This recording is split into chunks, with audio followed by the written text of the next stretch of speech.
Not done.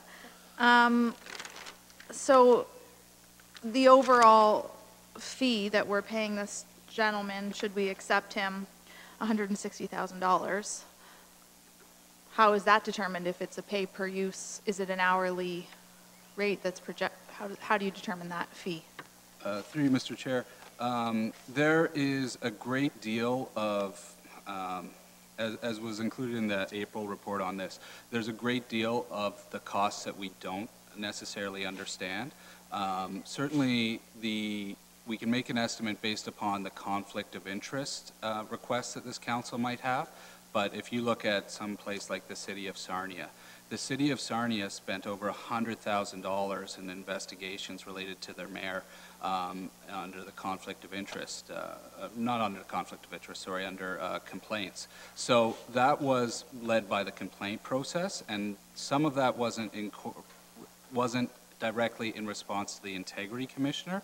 They had to bring in an outside human resources investigator in that instance. So if we don't have any investigations, we aren't anticipating any investigations. If we don't have any investigations, then the cost could be well less than 160. So the 160 number is just a budgeted figure. That's not what we're paying out should we decide to move forward. Through you, Mr. Chair, yes, that's an amount for the annual budget that we put into the council's budget. And then if we had a year where we would go above that or below that, my office would try our best to incorporate that within our overall budget. Okay, so then the hourly rate of an integrity commissioner services for this gentleman, what would that be? Through you, Mr. Chair, as part of the RFP process, I'm not permitted to say that in public. I believe that's correct. Is that correct, Mr. Loeb? Do you know? Yes. We'll get an answer here.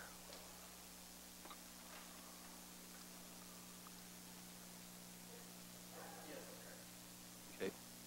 Is that something I can find out in closed session today? Through you,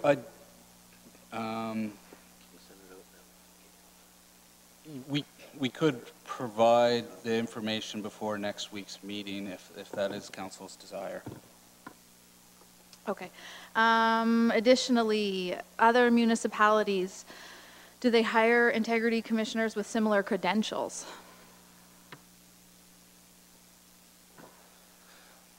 Through you, Mr. Chair, at this point, I don't think that any municipality that has an integrity commissioner that isn't a lawyer would be well served. And the reason for this is the introduction of the Conflict of Interest Act aspect. You're essentially receiving legal advice on conflict of interest. So it really, you do need, I think, personally, I think that you do need a lawyer to specifically provide that advice to you, because later on you could face challenges, and if it's not advice from a lawyer, it's legal advice from a layman, essentially. So I think as we go forward, you will see that a lot of other municipalities get integrity commissioners of this caliber. One of the things that is currently happening in the field of integrity commissioners, due to the requirements and legislation coming into effect on March 1st to have integrity commissioners, they're just starting to group together and form an association. So right now, we don't really have a great insight into what every single municipality is doing, but they are forming an association of which will be anticipated to have a certain level of standards with integrity commissioners eventually. Okay, going over to Councillor Huffman. Okay, I also have several questions. So just in regards to the statement that you just made, that the integrity commissioners are coming together to form an association? Okay, so we could take a guesstimate that then fees would definitely increase if they become a group, an association. But that's here nor there. That's just an off comment, I guess. Okay, I wouldn't be able to, without the detailed information. So I'm understanding $160,000 over 5 years, $10,000 for 2018, $30,000 subsequent year, 5-year contract. But we can now determine that, yes, if we utilize the services of the Integrity Commission, there will be an hourly cost component to this, and we are waiting to have that information given to us in private, correct? Through you, Mr. Chair, I would suggest that it's appropriate that if the committee wants that information to perhaps do it by resolution. The reason why is simply that we do have a purchasing policy, and the purchasing policy doesn't directly usually involve councillor getting that. Council usually deals with the price per point. And this bid is, you know, it's an exceptional one. So if there's something in respect to this specific one, it isn't something that we would normally provide to council. Well, I guess it's not that, I suppose it is specific to this one because it's the only one I've dealt with so far. But my question would be in terms of budgeting and making an informed decision is that if there are going to be possibly another astronomical cost on top of this, that's a very important piece to know whether we agree to go with this recommendation. And I know that you spoke that there needed to be a lawyer or not needed, but that would be highly recommended. And my assumption too is that integrity commissioners are fairly new to most councils. Maybe some of the much larger, you know, like the City of Toronto or something may have had them for a long time, but this is basically being mandated now. So my assumption would be is that there's not a lot of historical information regarding who has been an integrity commissioner. Are there some other options that we can look at in terms of? Through you, Mr. Chair, if a committee and council decides not to appoint an integrity commissioner, I have to go and just hire one from another municipality. And so the cost for that process would be well in excess of what we're estimating. So if you don't appoint one, what happens is I just go out and I contract for one. So that's the way the legislation reads. So this is really the most cost-effective way to provide the service. And although we can't budget it, there are definite ways that council can keep the cost in line. I mean, certainly, if we don't have if we don't have a code of conduct complaints being investigated, we aren't going to incur those costs. How frequently you as council members access their advice on conflict of interest controls the cost. So these costs are directly in council's control. They aren't something that I as staff can stop or halt, right? So there is a direct component for council members to control all cost aspects of this file. And I understand that, and respectfully, Annie, I'm just going to say that yes, on one hand, there's information that we wouldn't really be necessarily privy to that council in terms of the cost per hour, but on the other hand, we're being told that we actually control the cost. So to me, that's just a bit of confusing information. So, okay, my questions are done. Mayor Chop.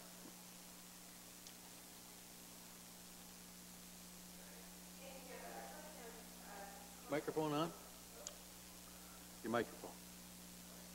Mr. Grisel, my apologies. Twice now you've commented on the Conflict of Interest Act. First question, are you aware that Mr. Mascarin is also the Integrity Commissioner for Haldeman? Through you, Mr. Chair. No, I wasn't aware. I talked with their clerk there, Evelyn, when she was starting this process, but she's been very busy. I haven't talked to her for several months about anything related to that. I guess then you would be unaware that there was a newspaper article in the SACM that specifically talked about the Conflict of Interest Act and Mr. Mascarin's I don't want to say refusal, but his inability to be able to, in his professional judgment, comment on anything to do with the Conflict of Interest Act. Specifically, he says that if in any way they, council, have a conflict under that act, it is their responsibility to declare that. One of the aspects of training is that it is not up to staff or other members of council to recommend that happens. We are not in a position to know what any one potential conflicts might be. Councillors expressed frustration with the process, specifically in how the Integrity Commissioner was hired and the costs associated with that process. Another member, a counselor, goes on to say that where he has the issue is we went and hired this person, and at the end of the day, they just say, it's not mine, it's got to go someplace else. The question of whether or not a member has contravened the Municipal Conflict of Interest Act may only be tried and determined by a judge upon application commenced by an elector. So, I don't believe that our integrity commissioner is in fact, given that Mr. Mascarin is the integrity commissioner in Haldeman County, it is not within his power to rule on conflict of interest issues. Go ahead, Mr. Griselle. Yes, Mr. Chair, that's just different legislation dates. So now as of March 1st, he is. So that was the current framework, integrity commissioners. I can't tell you conflict of interest information. Nicholas can't provide you conflict of interest. Mr. Cribbs can't at this time.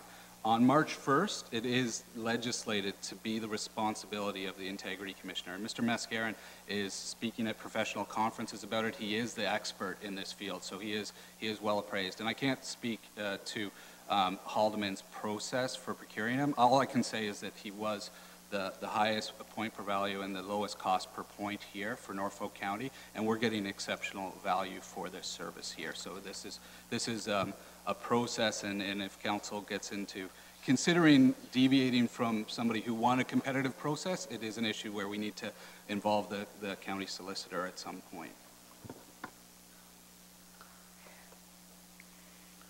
I would be curious to see some more on the actual legislation where the conflict of interest becomes a part of that. Are you aware of any legal rule that prevents this council from receiving any documents from staff that they've requested, as Ms. Huffman requested a moment ago? Oh, Nicholas Mr. might have a Loeb, better You answer. got the answer? Through you, Mr. Chair. So in this particular realm, specifically related to procurement, there is a whole body of procurement law and about the fairness of that process and what is and is not disclosed that may require legal advice in closed session to give a fulsome answer to, but it goes beyond just normal procedural rules / municipal act things. So it's a liability component related to public procurement law, which I'd be happy to speak about, but considering we're talking about this live, it's in the best interest of the corporation in my mind not to do that publicly at this time. I would be interested in hearing more because I believe we were elected to restore accountability where perhaps some believe that it has been lost. And I find it concerning when a member of council asks for a document and it's not being, and we're being told we can't receive that document. But moving on. How widely was this post publicized?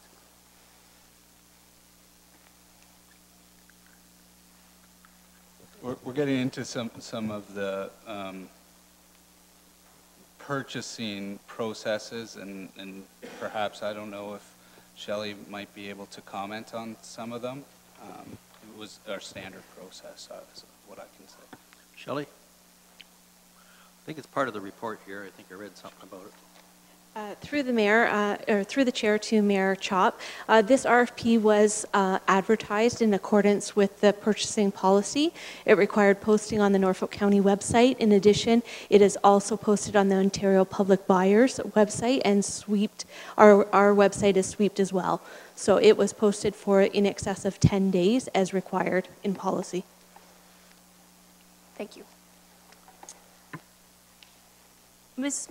Martin touched on this, or Councillor Martin touched on this briefly, but would you be able to quote somewhere, again, I just want to confirm that to your knowledge, under the rule, we do not in fact have to hire an attorney for this position?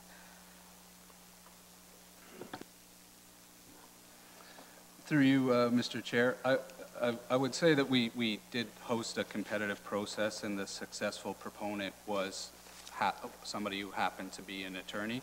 Was that something that we specifically looked for in the RFP? No, it was not something that we specifically looked for. There was grading and evaluation, and there was a point criteria that was released to everybody who decided, and we did have just to respond a bit about, in further detail to Ms. Darlington's response, there were, I believe, 7 inquiries and 7 packages picked up for this RFP. We only had 3 people proceed, but there was 7 people, so it was widely viewed from people all over the place. Our concerns from this stem, $160,000 for this position, in my view, is a great deal of money, particularly when we are being told that in Norfolk County we have a revenue problem and not an expense problem. I am aware of integrity commissioners that are engineers, retired HR people, a minister even. There are a number of people that would be able to hold this position besides an attorney at one of the largest firms in Toronto. And while you may not be able to disclose his hourly rate, I can certainly imagine a vicinity or bracket that hourly rate is in. And that is in no means to discredit Mr. Mascarin. I have heard from many sources that he's more than competent, a phenomenal attorney in the area of municipal law. However, we're a small region, and I think we have to do our due diligence here to before we shell out $160,000. So that's the basis for the questions that are coming forward today. I do have another couple questions here. Mr. Cribbs, you previously worked in Lambton, did you not? I did, Your Worship. And Mr. Mascarin, was he involved in work at Lambton during your tenure there? His firm bid successfully to become the Integrity Commissioner for the Corporation of Lambton County. During my time there, he didn't have to conduct any investigations, so both are true. But you do know him? Well, I've met him. Okay.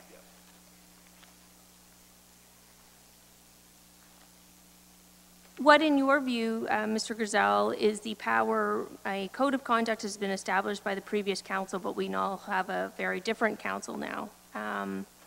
What, in your view, is the procedure that this council needs to take to perhaps freshen up the approach that's in the existing code of conduct?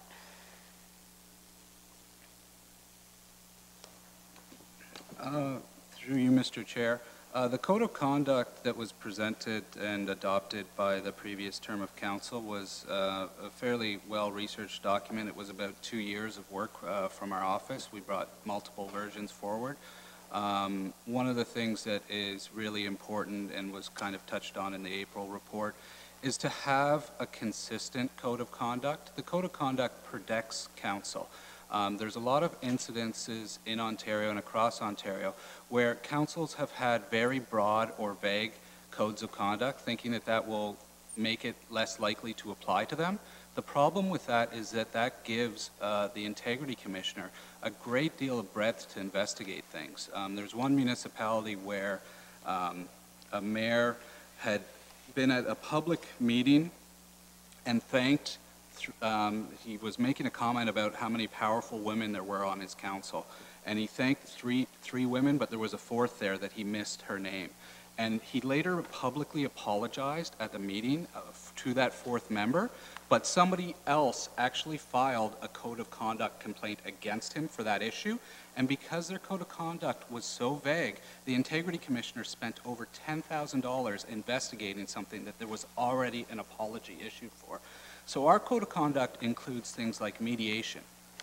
The mediation aspect is really a great opportunity to get council members, if there is a code of conduct issue, in the same room with the Integrity Commissioner, in the same room with the complainant, to try to work things out and to try to keep costs down. That's an aspect that we borrowed from the City of Ottawa, and it's very progressive in a code of conduct. So we want to mediate these things, and we want to keep the cost as low as possible.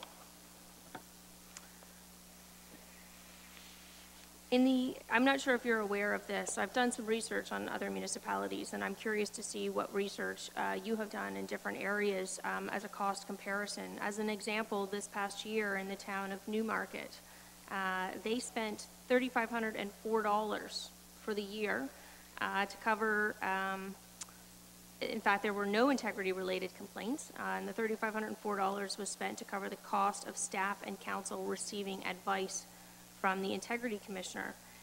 The residents of Newmarket went on to actually complain, questioning whether or not is the cost to uphold Newmarket's integrity worth the tax dollars. So again, please appreciate our concerns that $160,000 on a top law firm in Toronto to hold a position that could be held by a minister here in town is a significant expenditure. In the town of Erin, I'm not sure if you are aware either, they appointed a new integrity commissioner there. The previous integrity commissioner was paid $300 an annual retainer plus an hourly rate of $125. And their new integrity commissioner is going to be charging $225 with no retainer or other reimbursements. So we look forward to hearing in closed session Mr. Mascaren's hourly rate as it will be applied in this case. Yes, sir. And again, to council, the $160,000 is a placeholder.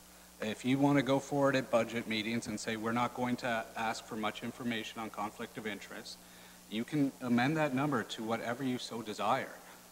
The amount is just a placeholder. It's just an estimate. So we aren't committed to paying $160,000 to Mr. Mascaren. The purpose of that in the report is to show that the bid is, that was an estimate made in April of what we could anticipate, not knowing what kind of services this council would. With all due respect, Mr. Griselle, I believe that Mr. Mascaren's hourly rate would be at least 4 times to 5 times that amount that I just quoted from the town of Erin. I can only wager. So again, I think it's probably prudent to defer discussing this issue until we're in closed session and we can hear the details of the proposal. You're wanting it today, discussed today in closed session? Yeah. Can you show hands? Through you, we don't have the information readily at hand right now. We'll have to defer this issue to next week, and we'll add it as a closed session discussion at next week, in which time the county solicitor can also provide some advice about the purchasing policy and the liability related to it. Okay, so how be we can defer this to next week's discussion in camera? Okay, when you will be chairing that meeting? Okay, thank you. Anything further?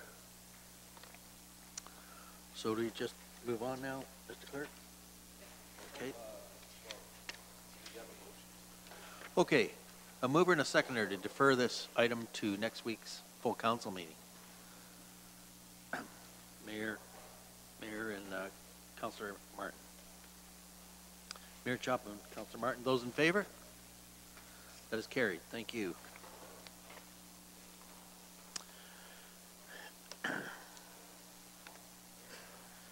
And now we are going to this famous topic of user fees for 2019, the service charges on page 87, folks.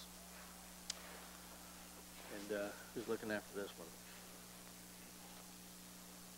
one? Okay, good. Go ahead. Thank you. Through the chair and to members of council, this report before council today is a report presented annually for council's direction and adoption. Generally, this report is presented in October or early November. However, given that this was an election year, the proposed user fees and service charges report for 2019 has been deferred till today. This will give the new council an opportunity to review our processes and become familiar with them. It includes the proposed user fees recommended to be in effect January 1st and to be included in the proposed 2019 levy-supported operating budget, which is scheduled to be presented to council for consideration on January 23rd and 24th. Excuse me. The water and wastewater user fees will be presented to council as part of the proposed 2019 rate-supported budget presentation scheduled for January 8th at the council and committee meeting. As outlined in this report, Norfolk County's user fee policy was adopted on December 16th, 2014. The overall theme of the policy is to recover full cost of providing services, except where council approves a subsidy and an exemption. Services are also based on open markets or fees are legislated. When any fees charged that are not recovered at the full cost recovery rate, the difference needs to be funded from other revenue sources. Generally, that is from such revenues as tax or water rates. The overall process entails reviewing groups of user fees and calculating the full cost recovery every 3 years. Council then approves the fees along with recommended subsidies or exceptions. This is an ongoing process, and a number of fees such as Norview fees, planning fees, Port Rowan and Port Dover Marina fees have gone through this detailed process. However, as you can see in the report, there's approximately 650 different user fees, so there's still many to go through. And we are trying to, every year, do a few more, and we are getting there, but it's a long process. So we're still striving to continue to ensure the fees eventually are put through this comprehensive review. In addition, as noted earlier, the original policy was developed back in 2014 and has not been reviewed since that date, or since that time. And it is staff's intention to also review this policy for this year and present any revisions and recommendations to council for their review. For this year, Financial Services, working with respective departments, have conducted detailed reviews on the GIS fees and also the water and wastewater fees. Tonight we'll only be addressing the GIS fees, and the water and wastewater ones will be, as mentioned earlier, reviewed during the rate budget deliberations. For all the other fees that have not gone through a comprehensive review to determine full cost recovery and any recommended subsidizations, a 2.1% economic adjustment has been added to the fee. Generally, we do rounding of fees in many instances. Our rule of thumb is if the fee is under $20 to the nearest 5 cents, over 20 and under 50 to the nearest quarter, and $50 and over $50, we round to the nearest dollar. And if you, through the report, the attachment, there's a large attachment that has 4 different tables. The tables represent staff's recommendations on some exceptions that we'd like council to consider. And they've also outlined all the reasons why they would like the exceptions and why they're not recommending the 2.1% increase. These, some of the reasons generally are easy cash handling, or they want to phase in, or they recommend a phase-in approach. The actual cost recovery might, or the cost of the fee might be too high, and they're looking at a community benefit and would like to phase in the phase-in approach to increasing fees. However, it should be noted our overall budget for user fees is approximately $7.83 million. A 2.1% increase would represent about an additional $160,000. That is comparing budget to budget. However, the actual impact, when we do include them in the operating budget, it will not be exactly that amount, because as noted, not all fees are going to go up a 2.1% increase. Fees such as building permits, we have to have a public meeting for that, so you'll see no increases in the building permit fees. So the overall, the fees are around, probably around $110,000. Then when you go to your budget, when you do see your budget, you may see even a different amount or a different impact, and that is because we may need to make adjustments based on occurrences. For example, we may have estimated user fees to be at a certain volume. However, we didn't get the amount of participation expected, so we will reduce our fee or our occurrences based on trends, or increase based on trends, depending on what the user fee is. So at this time, we'd be happy to answer any questions. If you have any questions related to specific fees or on our policy, how we develop the user fees, and any plans for the future on the user fees. Questions to Ms. Kathy LaPlante. Starting with Councillor Martin. I can certainly understand cost recovery in some cases and appreciate inflation. So this information was slightly helpful, but I do feel like it didn't provide enough context necessarily. Maybe the frequency of what's happening and how you're determining them in the first place. So I think that information would be a little bit helpful for me. However, specifically some of the fees, like I just cannot get behind. Friday the 13th fees, 571, 572, 577, 5 through to 580, 583 through to 590, and 592.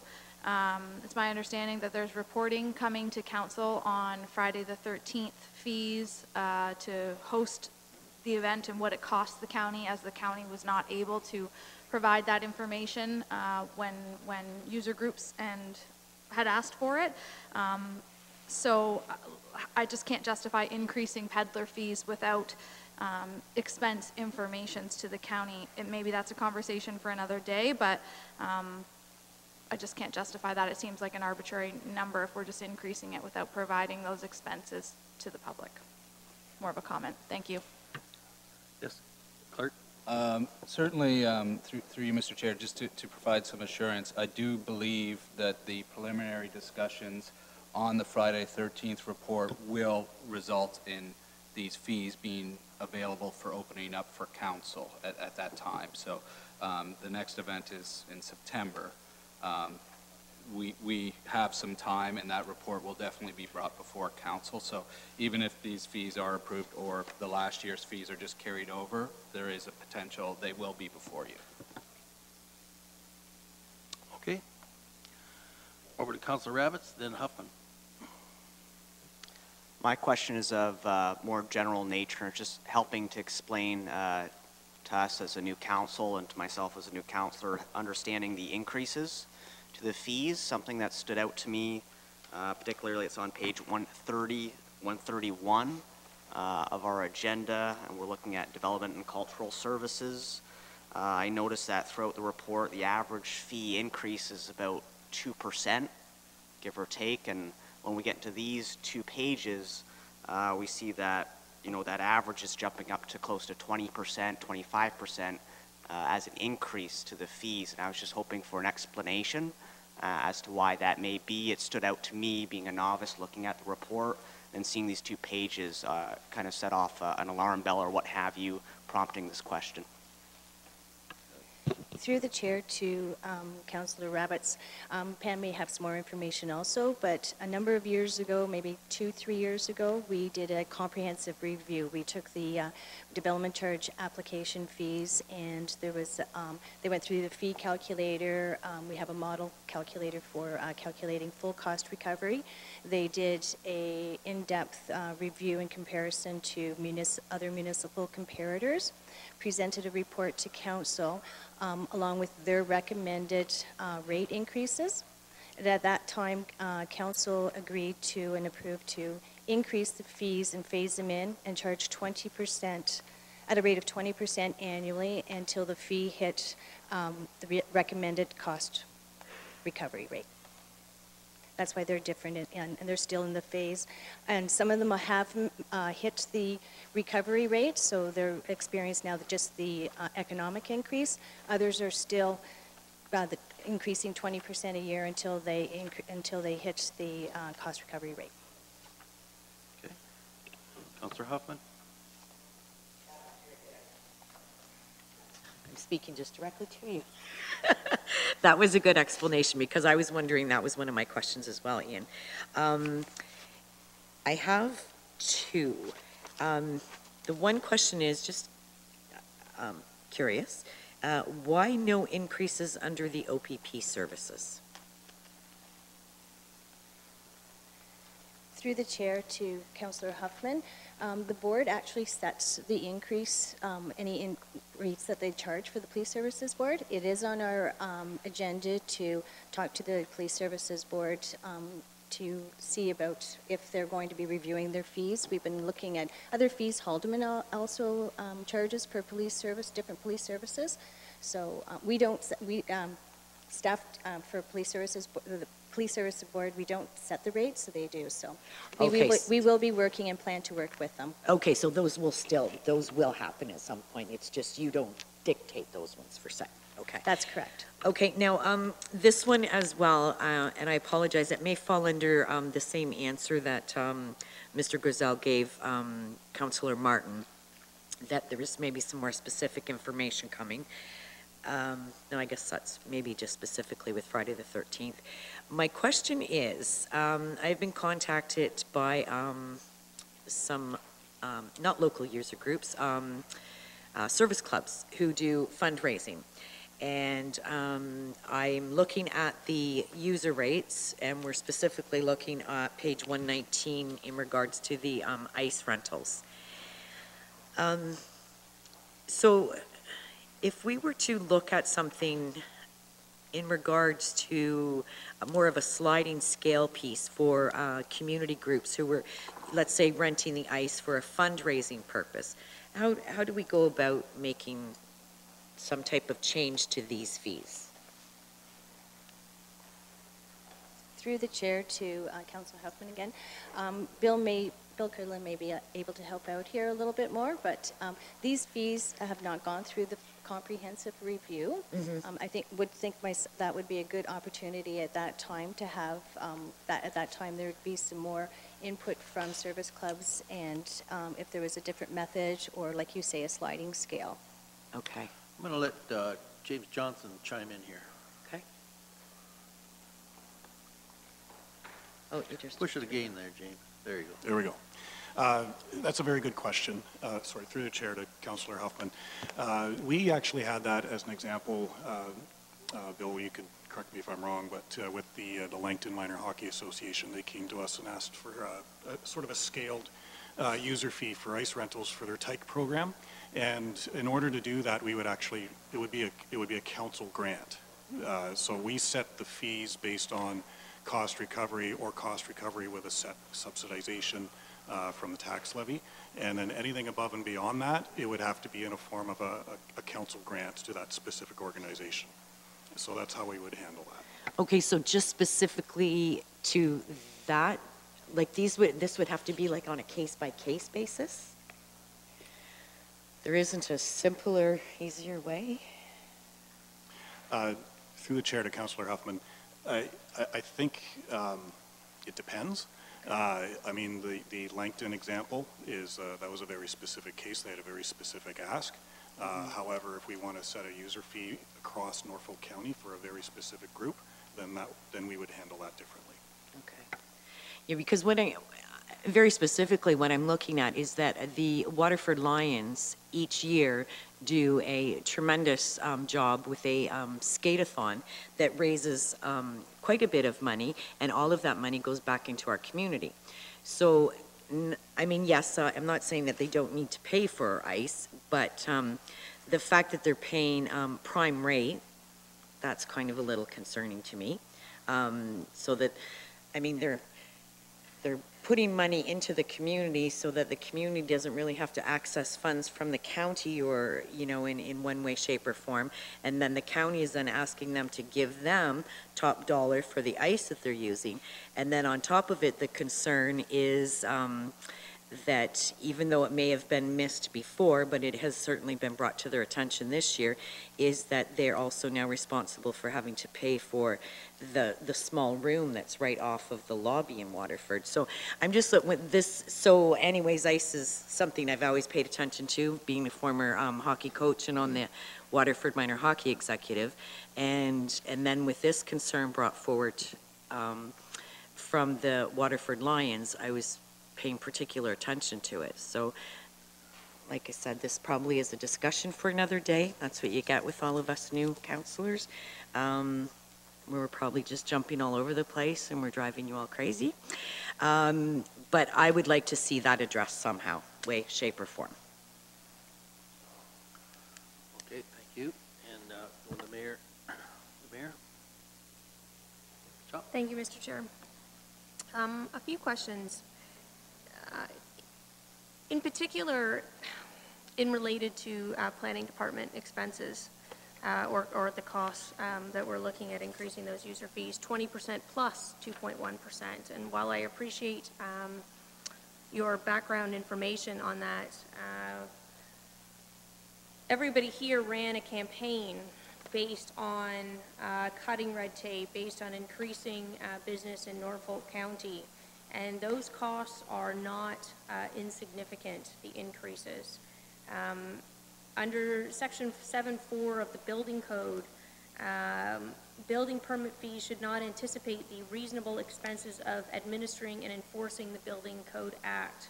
The same applies under the Planning Act that is meant to be on a recovery basis for fees. And so I think as this new council, it's difficult to perhaps move forward with these user fees without any analysis being shown of how you derived the user fees. I believe last year, in 2017, 142 million in building permit fees, somewhere in development fees, somewhere around there. And last year, I think they decreased somewhere around 100. So there's 42 million less in building permit fee or development charges. And so staff had to have been hired to accommodate at some point that 142 million, and now we're at 100 million, and yet we're raising fees. So you see the disconnect for me that's there to try to rationalize that. I mean, we're doing less work, and yet we're charging more money, and all of this is meant to be on a cost recovery and or reasonable expenses of administering and enforcing the act. I think probably the planning and building department can maybe answer your question as to the reason for that. Mayor? Through you to the chair, to Mayor Chop, we're happy to bring back further information on cost recovery in terms of the planning applications and the building fees, and show comparators as well. That would be great, thank you. I think that, again, on an accountability basis here, you know, we have to start doing, even on other levels with hockey rink time and pool time, it's typically, I just read an interesting article in terms of user fees, where, you know, as municipalities struggle financially, they look at raising taxes and they look at raising user fees. But those user fees actually affect the most disadvantaged portion of society the most. We may not think that raising a hockey rink by 2.1% ice time is that big of a deal, but to some people it is a big deal. And so I think that before this council goes and approves these types of increases without justification for them, that we need to see more detailed analysis being provided to us for those justifications. At this point, to me, it seems arbitrary in a sense to just say we're going to raise everything 2.1%, or in the case of planning, that it's government legislated, that it's on a cost recovery basis, or reasonable expenses, that we're going to raise it to 20% plus 2.1%. I don't think that fits the bill of Norfolk being open for business. Anything further? Yes, Councillor Van Pass. I might as well bring forward some of my little questions here. And a lot have been touched on already. I've had this complaint, well, in Victoria, in Dover, a couple other ones, there's small community halls, and I'll use the Victoria and District Community Center as the example, that the Lions Club historically, I think, basically built that. I remember many years ago that the Lions Club and the Firefighters Association did a lot of fundraising and paid for an addition to it, and more recently did a nice renovation on it, that they paid most of it. And then the county has the gall to charge the Lions for their monthly meetings in that hall, and I just think that's wrong. If you want to tick off all your volunteers in the community, let's just keep jacking up the rates on their meeting rooms, and pretty soon they're just going to quit volunteering, and we'll have to pay for all the repairs ourselves. So I was looking, they do get a 25% discount rate to rent the meeting rooms for their monthly meetings, and is there any way we can adjust that downwards, or maybe make it a 100% discount rate for them, or and I'm sure that happens in a lot of the communities, that it's just ticking them off that they got to pay for something that they built. I understand that's happened in a lot of communities, and I know the history on that hall quite well. But I'm going to ask Mr. Cridlin. He should give you the answer for that one. Through the chairman to Councillor Van Passen, You bring up a good point. I do, me and my senior staff, we do visit the Lions, the Kinsmans when we get a chance. We attend meetings. And it is a bone of attention with these folks. However, as staff, it is a very slippery slope on how historically what was given to a hall by a group, and I'm not knocking any of the good work these clubs do. I agree 100% with you. We do need them, and they are a big part of Norfolk County, and they do save a lot of funds with the ability of their fundraising and their work. But it's where do you limit it? Because we get requests from, it could be Boy Scouts, it could be skating clubs, the same thing. They sell raffle tickets, which go back to the community. So I guess I'm not really slushing off, but as staff, I like the user fee because it's there, and I can look somebody in the eye and say, this is what everybody pays. It's a level playing field. It's tough for staff to cut these side deals, and that's when you lose your transparency and things like that. So that's why this user fee guide gives us something to go by. I mean, it's open for debate. If council does look at this and figure that or decides, and maybe rightfully so, rightfully wrong, we won't argue that point, that service clubs should be given a reduced rate yet. I think we need to give a lot of thought and set parameters on who gets the discounts and where we limit that sort of stuff. I know I really haven't answered your question, but it gets complicated the more you think it through, and I think we just want to sharpen our pencil, make sure we include all groups in this, if that's the way to go. Well, if it was easy, I wouldn't have asked it, right? Councilman And I Passon, do in the have past- one other little follow-up In the point. past, we have had deputations come forward requesting exemption Yeah. sometime. Okay. Did you have another one? Yeah, just, and I think Councillor Martin touched on it too, but the page 135 I'm on, we have like the vendor licenses. Then we have all these PD13 things. If somebody buys a mobile food premises sales resident license at $299, he can go down and sell from his mobile food premises all year except for Friday the 13th. Does he need another license for that one day?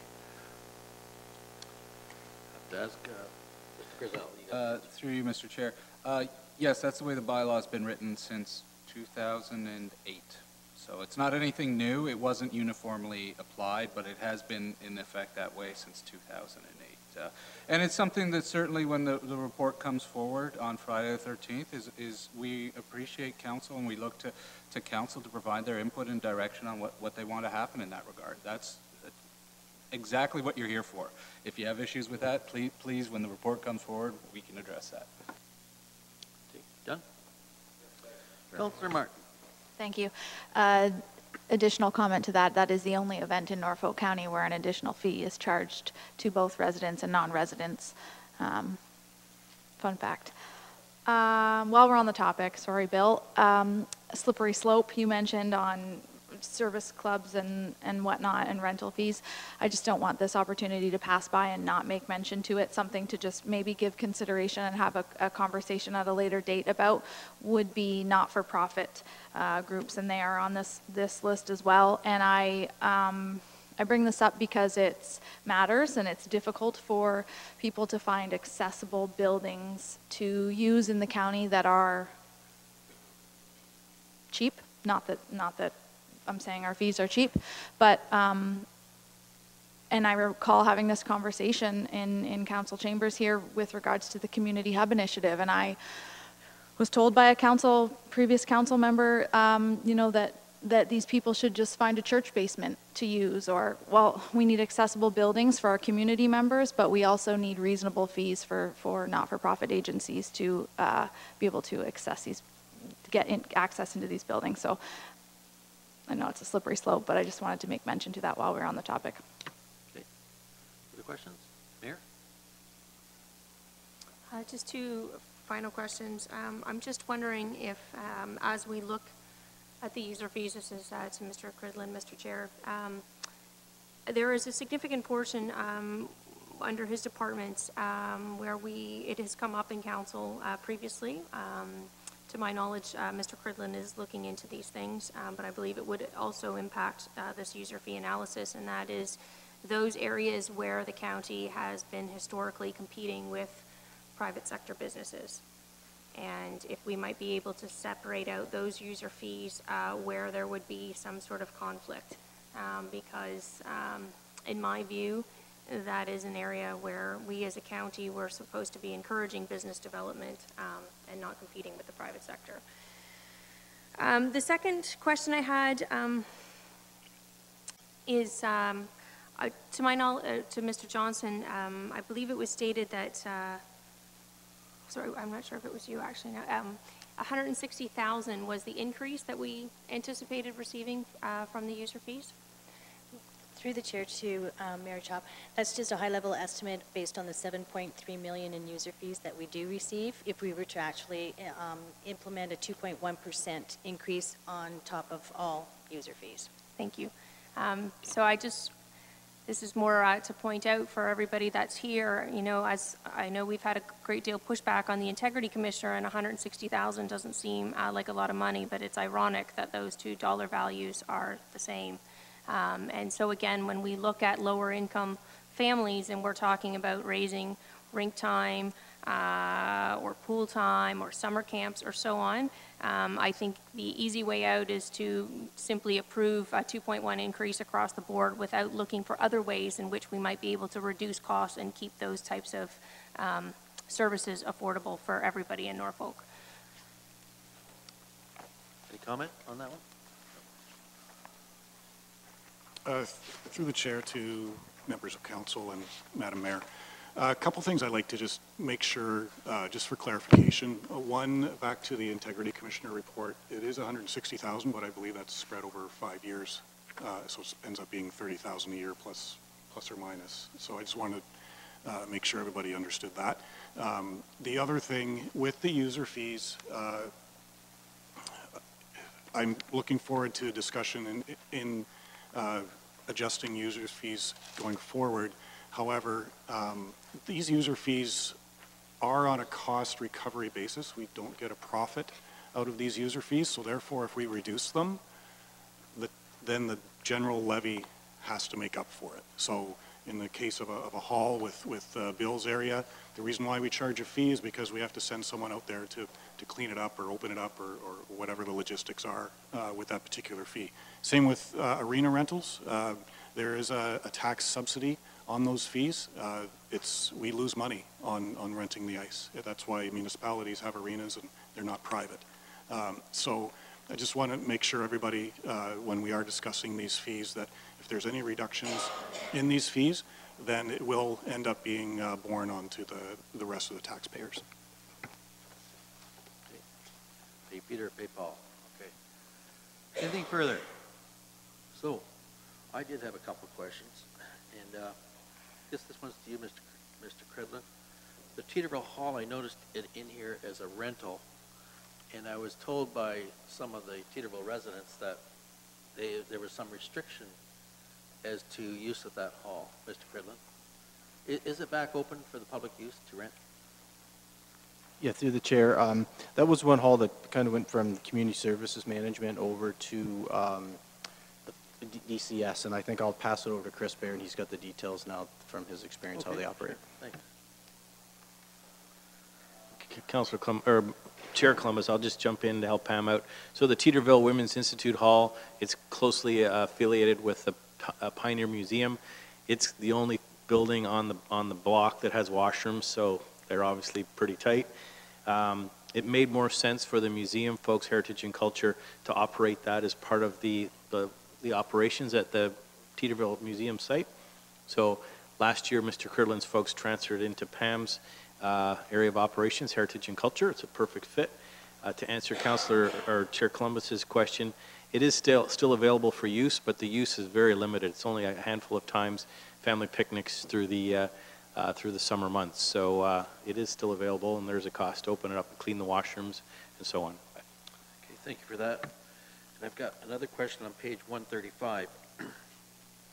This happened at the Delhi Fall Fest.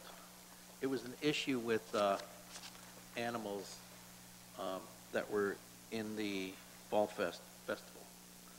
Okay, where there was a fee per animal, and it created a lot of confusion. It added a lot of extra cost they called each animal an exhibit, and I just wonder if that's been clarified now, where if you brought 6 animals in, you didn't pay on a per animal basis?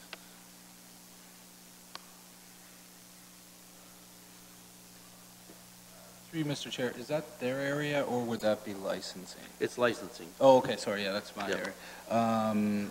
Yeah, so a lot of them, I don't think it turned out to be that bad because in a lot of incidences, they come and they do multiple events. So for, there's two separate amusement licenses that you can get. One is one that's an annual one, and another one is one that is a 3-month one.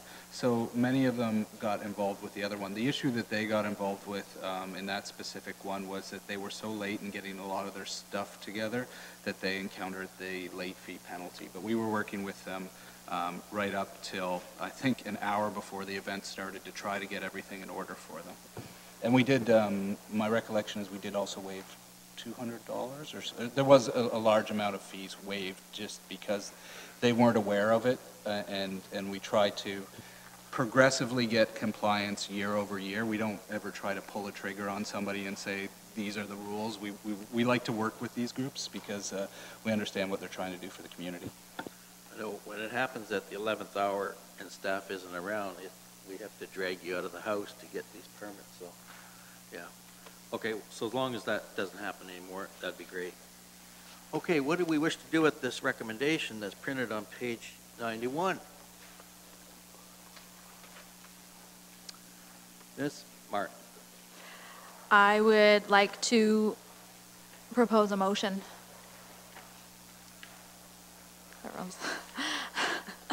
I would like to propose a motion to reject the fee schedule as presented and direct staff to come back at the first meeting in January and provide justification for fee increases with particular emphasis on planning department charges, and provide a summary of those areas where staff has looked to reduce user fee costs. So you're looking for a deferral till January? I'm looking for some information in January. Pardon me? Information in January would be the preference. I don't. Okay, so you're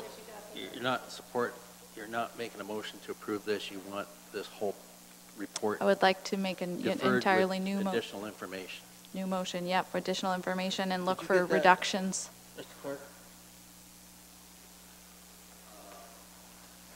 Through you, Mr. Chair, I got some of it. I think just in terms of the wording, it'd probably be that the staff report FS 1837 be referred back to staff for additional information on and justifications for fees in the area with specific emphasis on planning.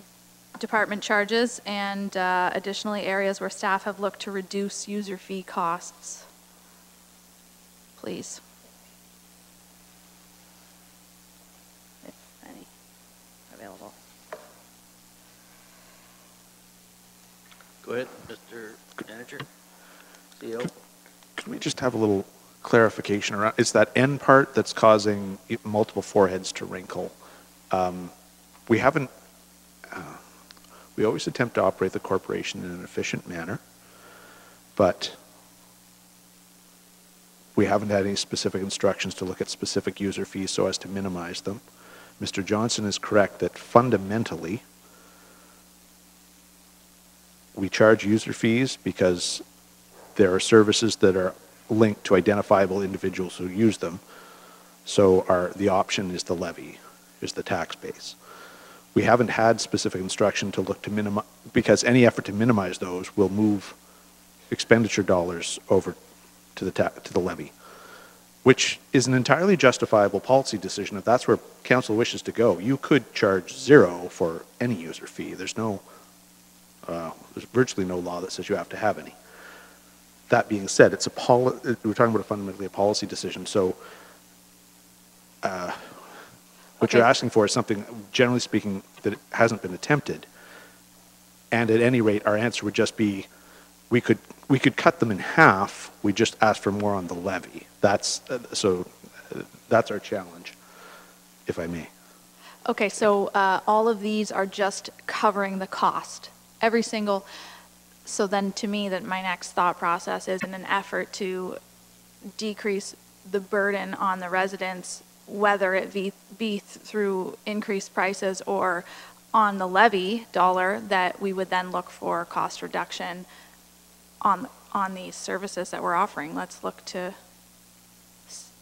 continue to look to save money. Like, so right now, that's what the service is costing us, and therefore that's what we're charging. Let's investigate to look and see where we can save through these.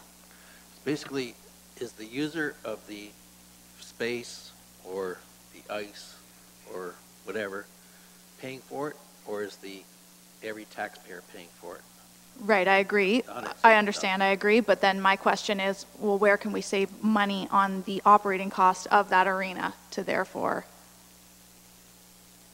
in that particular situation, and same goes for a community center